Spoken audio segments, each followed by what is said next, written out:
Assalamualaikum. Waalaikumsalam warahmatullahi wabarakatuh. Bagaimana kabar kalian, sehat? Alhamdulillah sehat. Apakah sudah siap hari ini untuk belajar? Siap. Kalau sudah siap, alangkah baiknya sebelum kita belajar kita berdoa dulu. Silakan dipimpin untuk berdoa. Duduk siap. Sebelum belajar, marilah kita berdoa dulu. Berdoa dalam hati, mulai. Doa selesai. Beri salam. Assalamualaikum warahmatullahi wabarakatuh. Sebelum kita mulai pembelajaran hari ini, Bapak akan membacakan kehadiran atau absen hari ini. Yang dipanggil angkat tangannya sambil bilang hadir. Ines, Hadir. Alia, Desta, Dita. Baiklah, pada pertemuan lalu kita telah membahas tentang sejarah perjuangan Nabi periode Mekah dan Madinah. Dan pertemuan sekarang, sebelum Bapak menyampaikan materi kita hari ini, Bapak ingin memperlihatkan satu media ini, ya, gambar. Mungkin bisa kalian lihat gambar apa ini? Orang sedang bersalaman yang kecil, cium tangan ke yang besar. Itu menandakan rendah hati. Kemudian gambar kedua ini gambar apa? Gambar tabungan. Berarti ini ciri-ciri orang hidup hemat. Gambar ketiga ini ada orang sedang mengendarai mobil dan ada orang sedang membawa sepeda. Ini perbandingan antara orang yang kaya dengan orang yang sederhana. Ini menandakan gambar ini adalah hidup sederhana. Jadi materi kita kali ini adalah rendah hati, hemat, dan hidup sederhana.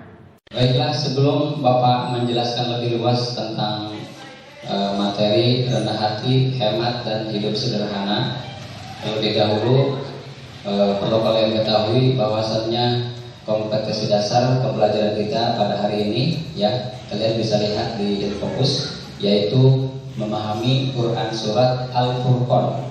Quran surat Al-Furqan ayat 63 dan Al-Isra ayat 27 serta hadis terkait tentang rendah hati, hemat, dan hidup sederhana.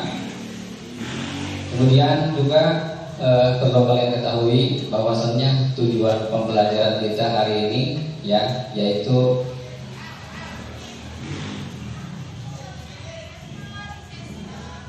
satu, setelah kalian melihat tayangan PowerPoint yang nanti akan dijelaskan oleh Bapak, ya, diharapkan kalian itu dapat mendemonstrasikan bacaan Quran surat Al-Furqan ayat 63 serta Quran surat Al-Isra ayat 27, juga hadis terkait. Kemudian tujuan pembelajaran yang kedua, yaitu setelah kalian mengamati teks nanti yang ada di PowerPoint, ya, kalian dapat mendemonstrasikan arti dari kedua ayat tersebut dan hadis terkait. Kemudian tujuan yang ketiga pembelajaran kita yaitu setelah menyimak penjelasan Bapak, ya, yang nanti ada di PowerPoint, diharapkan kalian bisa mengungkapkan apa itu arti dari rendah hati, kemudian hemat, dan hidup sederhana.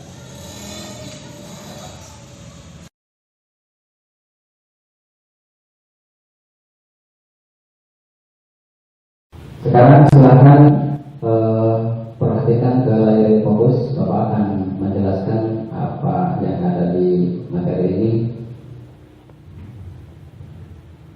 Sambil melihat tayangan di fokus, silakan buka buku paketnya halaman 115 tentang rendah hati, hemat, dan hidup sederhana. Baiklah, Bapak jelaskan ulang bahwasannya rendah hati itu disebut juga tawadu, pengertiannya yaitu sikap diri yang tidak merasa lebih dari orang lain. Kemudian orang tawadu merasa bahwa tidak sebatasnya kalau kelebihan yang dimiliki itu dibanggakan. Kemudian lawan dari kata tawadu yaitu sombong. Ya, Allah melarang keras kita untuk berbuat sombong. Ya. Kemudian hadis atau ayat Al-Quran yang berkaitan dengan rendah hati ini yaitu Al-Quran surat Al-Furqan ayat 63 yang bunyinya wa ibadur rahmanil ladzina yamshuna 'alal ardi hauna wa idza khatabahumul jahiluna qalu salama. Yang artinya, dan hamba-hamba Tuhan yang maha pengasih itu adalah orang-orang yang berjalan di bumi dengan rendah hati, dan apabila orang-orang bodoh menyapa mereka dengan kata-kata yang menghina, mereka mengucapkan salam. Kemudian hemat. Pengertian hemat, ya, pengertian hemat yaitu hati-hati dalam menggunakan harta, khususnya dalam mengeluarkan uang. Maksudnya dalam memakai atau mengeluarkan uang harus penuh perhitungan. Sekarang hidup sederhana. Hidup sederhana berarti membebaskan segala ikatan yang tidak diperlukan. Wujud hidup sederhana yaitu hidup hemat, artinya berhati-hati dalam menggunakan materi, tenaga, dan pikiran yang tersedia. Kemudian B. cermat, artinya teliti dalam memikirkan semua perhitungan hidup. C. tepat, artinya dalam menggunakan sarana hidup harus mengena pada sasarannya. Kemudian D. bermanfaat, artinya semua penggunaan materi, tenaga, dan pikiran ada manfaatnya bagi usaha mencapai tujuan hidup. Sampai di sini ada yang bertanya?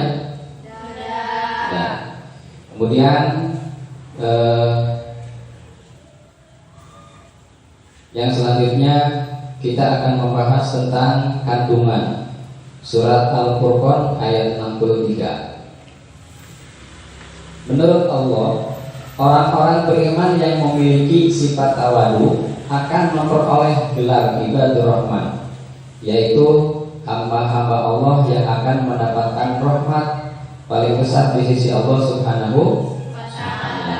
Kemudian ibadur rahman itu adalah mereka yang berjalan di muka bumi ini dalam keadaan tawadu, dalam keadaan tunduk, dalam keadaan merasa bahwa dirinya adalah makhluk yang sangat kecil. Itulah kandungan yang terdapat dalam surat Al-Furqan ayat 63. Kemudian yang kedua, kandungan surat Al-Isra ayat 27,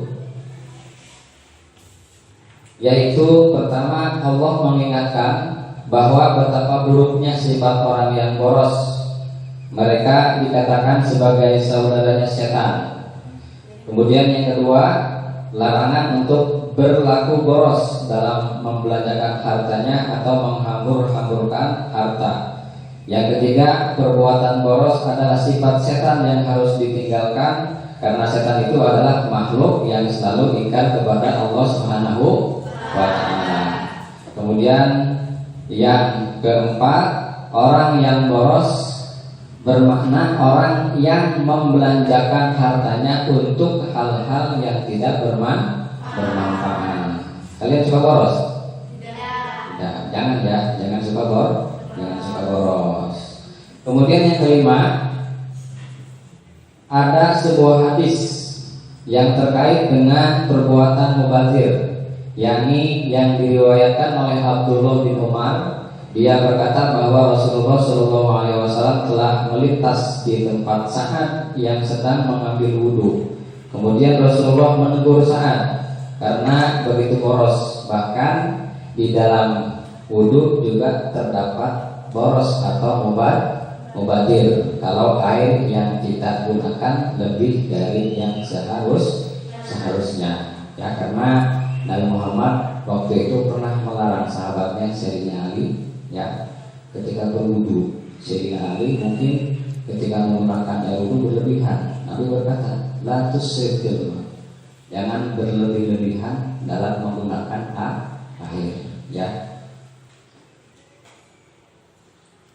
Kemudian dari dua ayat tadi, yaitu Al-Furqan ayat 63 dan Al-Isra ayat 27, kita bisa mengidentifikasi hukum bacaan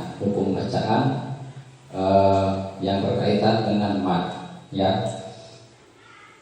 Di sini hukum mad terbagi menjadi dua, ya. Bagian hukum mad terbagi menjadi dua. Pertama yaitu mad asli, dan yang kedua adalah mad far'i.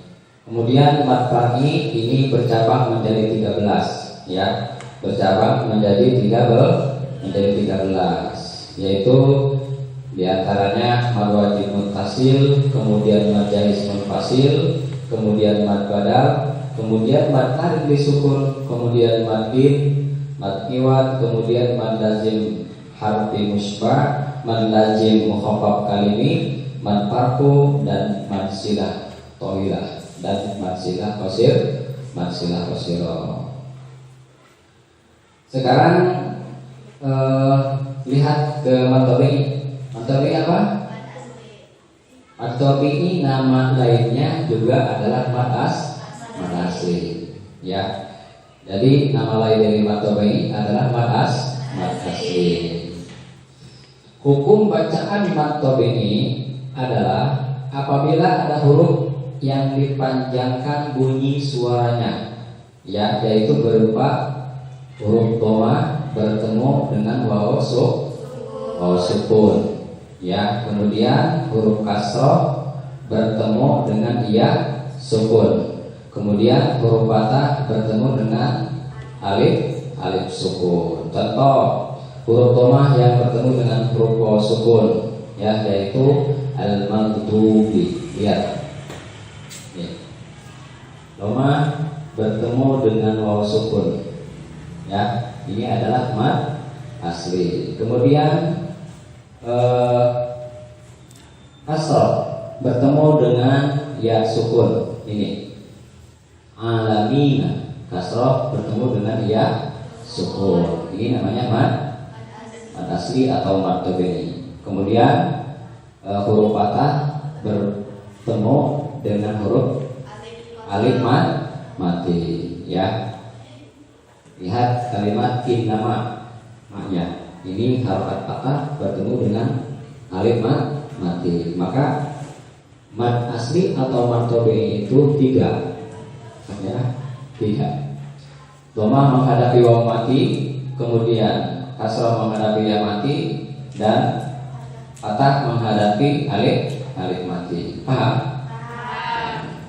Sekarang Bapak akan memberikan tugas, ya, tugas kelompok, dan sekarang Bapak akan membuat di kelas ini menjadi 3 kelompok. Ini kelompok 1, ya.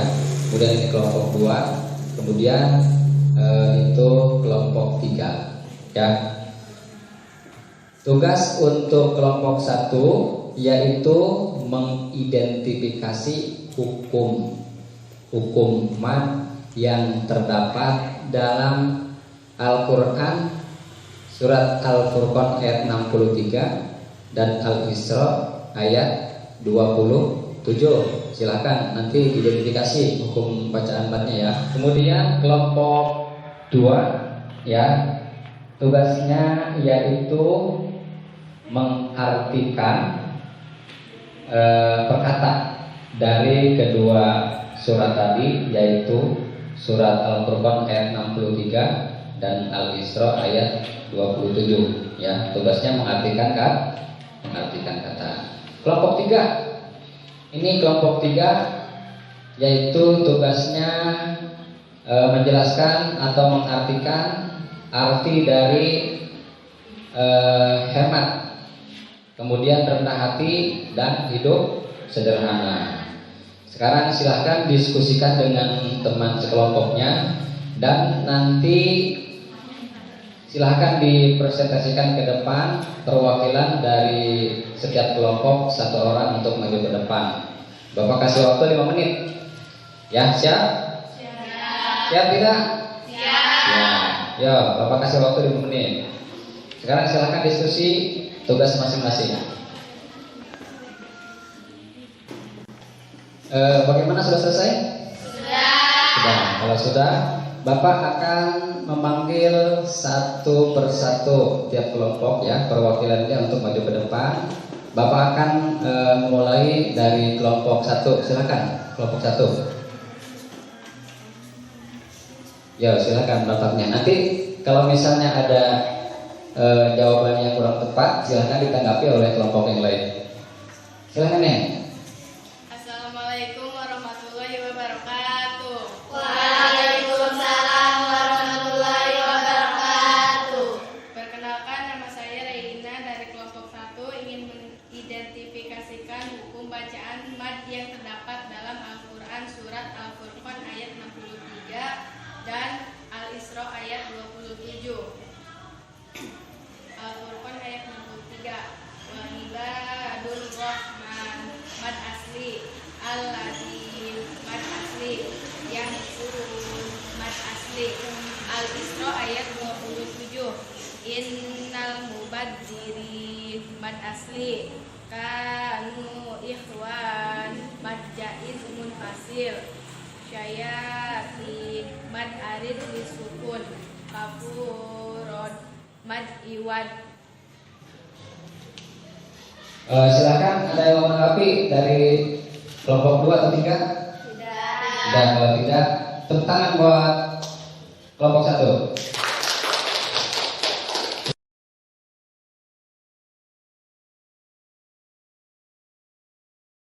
Sampai di sini masih ada yang ditanyakan? Tidak.